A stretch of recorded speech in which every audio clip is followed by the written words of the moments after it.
C'est la mallette de peintre en lettres de notre père. C'est un objet qui devient très rare aujourd'hui. Donc il partait sur les chantiers avec des pots de peinture prêts, un peu d'essence, de la térébenthine, et puis il faisait les travaux directement à partir de cet outil-là. Jean Bataille est l'un des derniers représentants d'un métier qui a quasiment disparu. Il est peintre en lettres. Autrement dit, il réalise des enseignes pour des magasins, des bars, des restaurants ou des châteaux viticoles.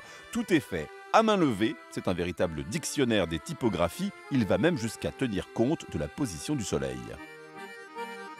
On travaille toujours comme si sur une enseigne ou une façade, le soleil se lève à l'est et se couche à l'ouest. C'est-à-dire que si l'ombre est à droite sur le bâtiment, moi je vais faire mon ombre à droite sur mon lettrage. Si le bâtiment, l'ombre est à gauche, je le ferai à gauche parce que ça fait vraiment une harmonie, un ensemble avec la façade. On retrouve ses créations un peu partout dans la région de Bordeaux. En ce moment, il met la touche finale à un blason. À l'heure de l'informatique et des bureaux de graphisme, on pourrait se demander si Jean n'est pas un peu anachronique. C'est pas moi qui suis anachronique, ça serait plutôt les autres peut-être. Moi, je ne propose pas d'informatique sur les murs de château ou dans les cuviers que nous avons dans le Bordelais. Ce n'est pas esthétique et c'est anachronique si je propose un panneau en plastique ou en aluminium dans un chai. Je peins tout le temps et j'ai toujours peint. Moi, quand je peins, je suis heureux. C'est ça, quoi. Voilà près de 70 ans que la famille Bataille fournit des peintres en lettres qui garnissent autant des bateaux que des camionnettes. Pour perpétuer ce métier hors du temps, il faut se fournir en pinceau dans des boutiques au moins aussi anciennes. Celle-ci, en plein centre de Bordeaux, date de 1814. Et ce sont des tout petits liserés rouges que je dois faire. Alors, une 4 longue. Je me rappelle, moi, tout gamin, je venais ici avec mon père chercher les pinceaux qu'il avait besoin. Un pinceau, c'est sacré, hein, ça s'entretient. Hein. Ces deux-là se connaissent d'autant mieux que Jean lui a refait son enseigne, peinte à même la pierre, comme si elle avait été réalisée il y a un demi-siècle, alors que c'est très contemporain. Pour avoir quelque chose vraiment fait à l'identique, et aussi avoir quelque chose de durable dans le temps. Parce que ça, il peut pleuvoir, il peut faire froid, il peut y avoir du soleil dessus, ça ne bouge pas, ça ne s'altère pas.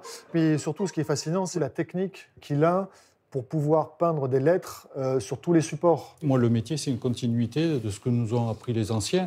Et au fusain, je retrace les courbes et après, je peins. Et puis pareil, il faut être patient.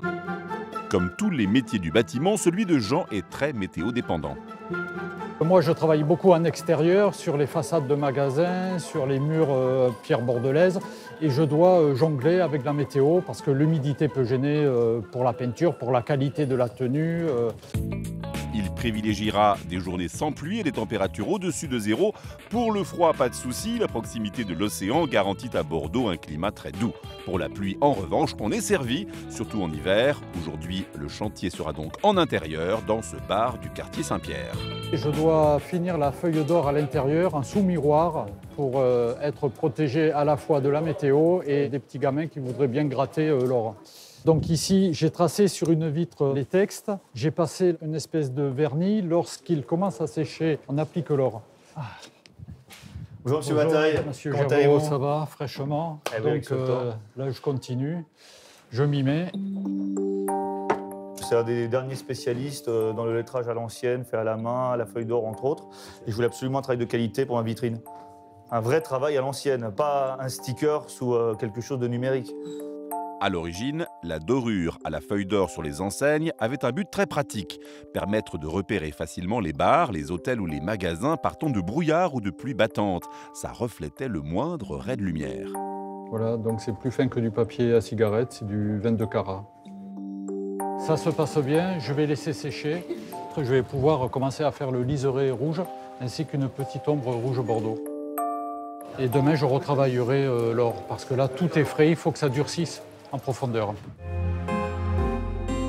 En vous promenant dans Bordeaux, pensez à lever les yeux. Peut-être croiserez-vous les enseignes en or de Jean Bataille, tout en vous rappelant qu'il a surtout de l'or entre les mains.